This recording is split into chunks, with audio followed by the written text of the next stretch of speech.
We got another talent tree overview and guide for Star Wars Rise of the Separatists fantasy fight game Star Wars RPG. So, the Force Sensitive Outcast talent tree is a universal specialization meant to bring to life a Force user whose training is a bit unconventional. Not necessarily Jedi, not necessarily Sith, something in between. Though you could be a Jedi or a Sith, or maybe one who started as a Jedi or a Sith, took a different path, or whatever, any combination. The story doesn't really matter. What matters is what do the talents bring to life, and really this is a pretty aggressive, brutal lightsaber wielder who's a bit of a late bloomer when it comes to the lightsaber stuff, to be honest. So if this is your only lightsaber focused tree, it's going to be a while before you really get the hang of things, but you know, maybe that fits your character. Anyway, so let's start from the top. We got some Force talents to help you with some basic Force user stuff you'd expect a Force user to have. One of them helps you with talking checks. It's a universal spec that gives you a Force rating of 1, so there's no career skills and there's no other talents that deal with talking, so do not get used to that. Another one, which we get a couple of times? No, it's 3. I thought it was 2 ranks of it. It's 3. Three talents. You get some Force help with vigilance and perception checks, which is nice.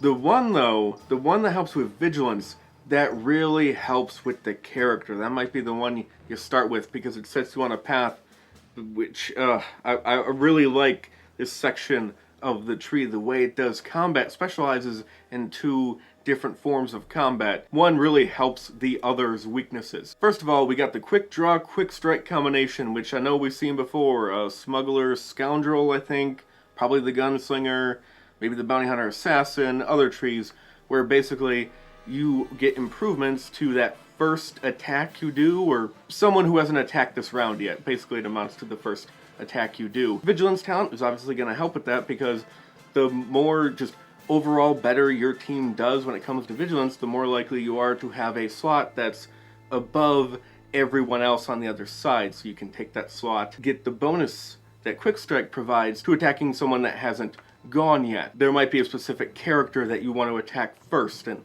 with that bonus, and so you want to go before them, so initiative is going to help. But we have another talent that really helps with that, where is it? Sorry About the Mess, which is a talent. Seems like it could be ranked, but it's not ranked, so if you have it from a different tree, probably Gunslinger, it's not ranked, so keep that in mind when you're building your character. But Sorry About the Mess helps you attack someone who hasn't attacked before, but in the realm of critical hits instead of just helping your dice pool. So that's really nice. And that is not the only one. Yes, there is more, though it's not necessarily going to help you with just the first attack of the encounter.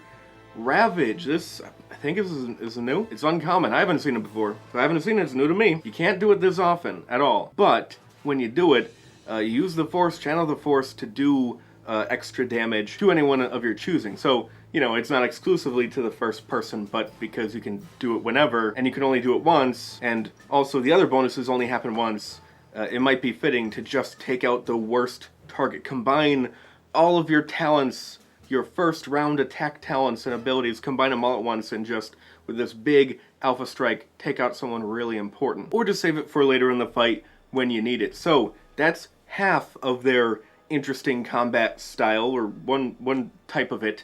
The other part that actually makes up for the weakness, because, you know, you get one attack, you do it once, and then it's over.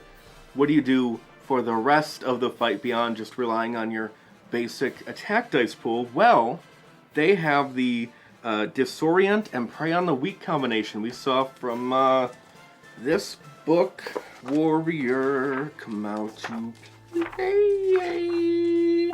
Yeah, the aggressor. Be aggressor. Prey on the Weak, and oh, he doesn't have Disorient. Okay, I thought this was a combination we saw before. Oh, I probably would have criticized it then for not having Disorient, knowing that it exists, but it's not in this tree. It would be a great asset to Prey on the Weak, but they don't have it here. And so, they listened to me again. They probably didn't listen to me at all, but I'm going to say that they listened to me again, and they corrected it. My criticisms corrected it for this tree. You're welcome, players, and my cup is right on camera. Basic Force using defenses, a little bit of parry, lesser bit of reflect, grit, increased Force rating, blah blah blah. Secrets of the Force. Basically, you get lightsaber as a career skill. And something else, I think? whatever. You get lightsaber as a career skill. This, of course, can be really helpful unless you already have it. But the good news is most of the stuff I've talked about is not lightsaber specific. So you don't have to be a lightsaber user. The picture is a lightsaber user, and who doesn't want to use a freaking lightsaber, especially if you're using it in this era where there's rules for making it a bit cheaper, easier to acquire, as opposed to the core game. So you're probably going to want a lightsaber in that skill, but you don't need it. So you can focus on the other cool stuff. And then come back to it later, or start off with a Force user who already has it, is another good strategy. But either way, Renegade Form, one of the best talents in this entire tree. No, it's the best talent in this tree. There's no one of the. It's the best talent in this tree. Renegade Form. Okay, so you know, in this book, and I think the Warrior book as well, they have the lightsaber form talent trees. Entire tree dedicated to a particular form, style, whatever, and that whole tree just feels very thematic in the way it works. In that tree, in the second tier, there is a talent which you buy, and it's like Sorasu technique or Xian technique. You have a characteristic, a specific one with Sorasu, it's intellect, Xian is cunning. Your lightsaber checks are based off of that instead of brawn, which is default. Here, it's very similar, except you get to pick the characteristic. So whatever your character is doing before this, whatever they're good at, maybe they're a talker, then they move to this. Maybe they're a pilot, then they move to this. Doesn't matter, intelligence base, a techie, whatever, eventually they're going to get this huge boost to their lightsaber checks because they're using their main characteristic to cut people. That's awesome. This is definitely one of my favorite damage dealing trees in the entire game so far.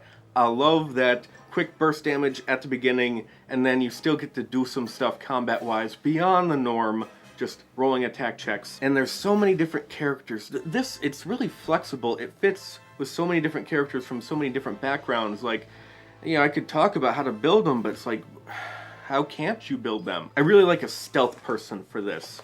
I like the idea of having to hide your forciness from the Jedi while working with the Jedi in some other capacity. Let's see, Shadow might be fun. Or the Warrior one, where you can maximize your prey on the weakiness, right? You had prey on the weak.